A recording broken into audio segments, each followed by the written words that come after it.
Hey guys, you're in a nutshell with me, Ina. Ang CBSA daw in-update, okay, ang kanilang data tungkol sa mga taong nakalinya for deportation. Okay, so may latest numbers, I think, covering until end of October.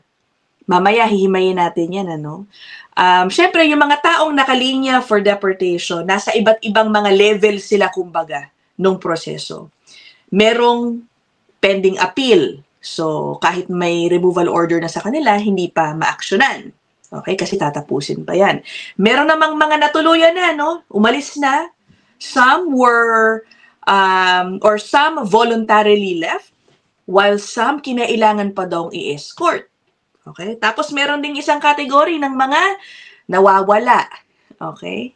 Yan yung mga wanted ngayon. Naglaho na lang, okay, dapat ipa-deport. Napag-uusapan natin yung madalas dito. At alam niyo ba, nung tinitignan ko yung numbers, I think it looks like nadagdagan pa yung mga hinahanap ngayon ng CBSA. In other words, dumami yung mga nawawala. Okay, bahagya lang naman, pero kahit na, dumami pa rin sila. O sige, bago natin puntahan yan, meron akong gusto munang i-share sa inyo. Total, nasa issue tayo ng deportation. This is one of the more, interesting stories about somebody who was recently deported or ordered deported from Canada. And I must say, deserving ang nangyari dito kay Lolo. Nakakaloka. O, tignan nyo to ha. Visitor siya. This is from NDTV World. Okay, sabi dito, Indian visiting grandchild in Canada harasses schoolgirls and, ayan, to be deported. Alam nyo nangyari. So, visitor visa. 6 months siya merong stay dito.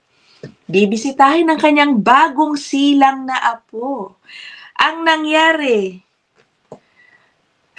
tumambay, naging tambay sa isang nearby school sa kanilang tirahan. And ayun, ang daming nag-complain. Siguro they found him creepy hanging out in the smoking area near the school grounds. Tapos, ang dami daw hinaras na mga teenage girls. Okay? In fairness, mukha namang mabilis-bilis kahit papano ang pag-action dito dahil may deportation na agad. Okay? Apparently, meron nga daw siyang ticket pa uwi. Okay, sa kanyang pinanggalingang bansa, December 30. Pero ngayon, mapapauwi siya ng mas maaga dahil yan, may deportation order na. Maliban dyan, now, meron ng ban sa kanya na bumalik dito sa Canada. I think parang hindi lang 5-year ban yata ito, talagang forever. O ngayon, dahil sa ginawa niya, hindi niya na mabibisita ang kanyang apo dito sa Canada. Nakakaloka si Lolo. Una sa lahat, guys, alam niyo, pati ang visitor visa ngayon, by the way, di ba? Ano na rin, mataas na rin ang refusal rate dyan. If I'm not mistaken, the last I remember, parang 50%. 1 in 2 visitor visa applications ay ang nade-deny. At sa kanilang mga nag-a-apply from India, mas mataas pa, parang 70+%. Sinayang ni Lolo ang kanyang visitor visa, di ba? Ano ba yan? Basahan natin ng bahagya before we go to the CBSA data. Si Mr. Singh, ayan, itong ipapadeport. Ang sabi daw ng kanyang abogado sa judge, may ticket na nga sanang bumalik ng India ng December 30, but the judge ordered his deportation and a ban on his entry into Canada. 51 years old, visiting Canada on a 6-month visitor visa, was convicted of criminally harassing 2 teenage girls outside their school. Okay, dumating ng Ontario noong July to meet his newborn grandchild. Okay. Police said soon after his arrival, Singh started frequenting the smoking area outside a local high school in Sarnia. Medyo malapit lang pala sa amin. Where he allegedly sexually assaulted and harassed young Canadian girls. He repeatedly approached young girls at the smoking area. Teka muna, ba't nandun yung mga batang babae na to sa may smoking area din? Okay. at the smoking area between September 8 and September 11, attempting to take photos with them and spoke to them about drugs and alcohol. According to a report by the Winnipeg Sun, one of the complainants told the police that she initially refused a photo but relented in hopes that Singh would leave if she complied. Pinagbigyan na para lang wag na silang kulitin. Pero, since siguro nakatikim ng picture, eto na. Instead, he reportedly placed himself in her personal space and tried to put an arm around her. The girl, who felt uncomfortable, stood up and pushed his hands away. So guys, you get an idea, no? Nakakaloka. Sino ba namang hindi matatakot dito sa ganitong mga aksyon? Ito pa, hindi raw nagsasalita ng English. The more na medyo nakakatakot, di ba? Hindi mo alam anong pinagsasabi nito, tapos nilalapitan ka ng ganun. Oh. Singh, who does not speak English, did not stop there and allegedly followed female students as they left school property. And then he was arrested on September 16, charged with sexual interference and sexual assault. Nakapag-bail, pero re-arrested dahil nagkaroon agad ng bagong complaint on the same day. At yun na, okay guys, hanggang nagkaroon na ng deportation order sa kanya. My gosh, ano ba to? Ay, crazy. Ay, nako. Okay, o sige, puntahan na natin itong CBSA latest data. Bibigyan ko na lang kayo ng summary, no? Kasi medyo tingnan nyo naman yung table. Ang dami, no? Okay, pero let me show you how many people are currently in the inventory. Okay? Ito, yan. So right now, there are 556,690 people na nasa inventory ng CBSA na dapat ipa-deport. Okay, ito yung sinasabi ko sa inyo mga iba't ibang category. Ayan, no action required. Oh, removal not possible. I think itong removal not possible kasi ito yung may mga pending appeal. Wanted. Oh, ang wanted ngayon, ito yung mga nawawala. 33,190. Removal in progress, ito ang alam ko, in touch pa sa kanila yung person involved. So likely, it's just a matter of time before sila talaga ay umexit na. Yan ay 29,542. Yung sinasabi ko sa inyong wanted, ito 33,190. Bahagya siyang tumaas. By the way, guys, nabanggit ko kanina, this is updated data up to October 31st, 2025, ang datos na ito. Mahigit 33,000 na. Ba't ko sinabing tumaas? Ito, remember this clip I will share with you, no? About I think earlier this month lang. Okay, nagkaroon po ng committee meeting sa Parliament. Okay? Wherein some officials of the CBSA and IRCC were there. They were asked about, among many issues, yung mga taong dapat pinapadeport. Ito po ang presidente ng CBSA, itong babae na to. Tinanong siya tungkol sa mga nawawalang tao na dapat wala na dito sa Canada. Yeah, but they are MIA. Let me play this for you, okay? I'll just ask Ms. O'Gorman, do you know the number, just the number of what percentage are warrants of those 30,000 removal orders? Just a number, please. Approximately even. 30,000 removals in progress of people we are engaging. We have 32,000 warrants for people that we are looking for.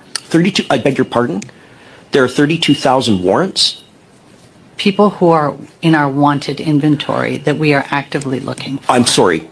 You have... And I'll point out, all of this is posted publicly. These aren't secret numbers. They're on the CBSA website. So you know them, but the minister doesn't. Okay. So I'm sorry. There are 32,000 people set for deportation that are on warrant, which means you don't know where they are. Am I clear? Correct. We are looking for them. And I will point out, these, as I said, are points in time. And so since we last met, we have removed more of those people on warrant. And then, unfortunately, we have had people who have absconded.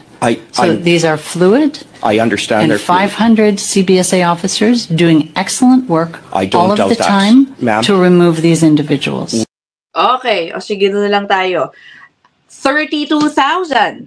Okay, this was earlier this month, if not October lang. Okay? Ay, oh my God, December 1 na pala, no? So, either November ito or October. O, balikan natin ang data ng CBSA. So, dumami ng bahagya.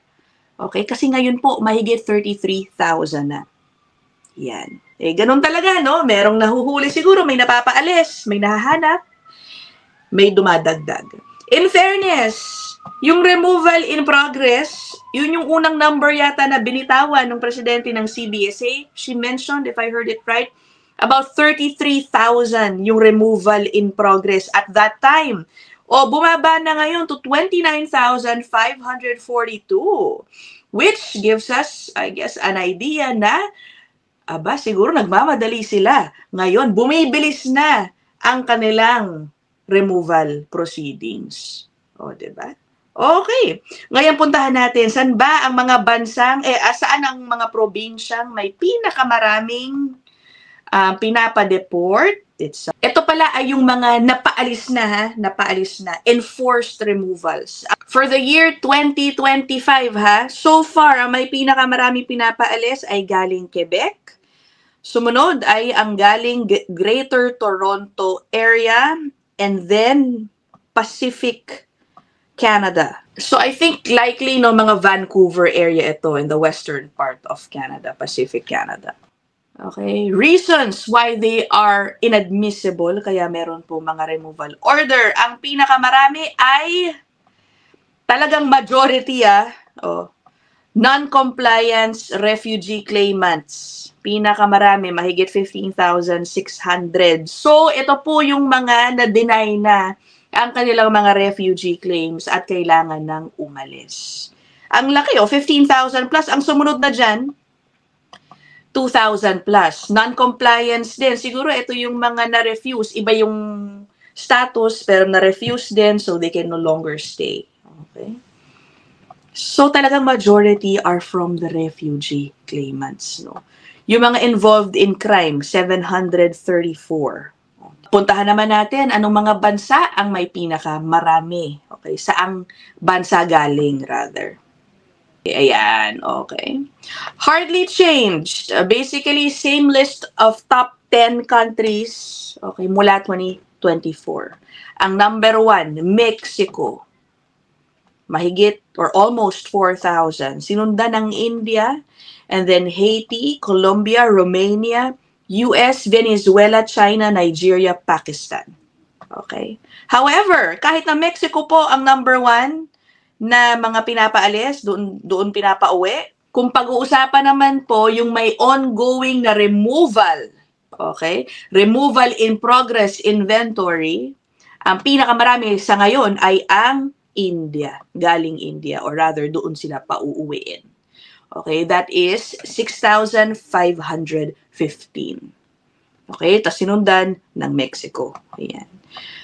I'm happy to report, wala tayo sa top countries. Nandito lang siguro tayo. Maliit na porsyento, maliit na bilang dito sa remaining nationals. Okay, so this is the latest data from CBSA. Updated po ang kanilang data as of October 31st, 2025. You guys can check this out yourselves. Google nyo na lang, lalabas din po yan.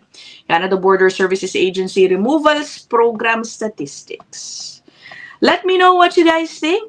Okay, I will end this episode here. See you guys in the next one. Bye!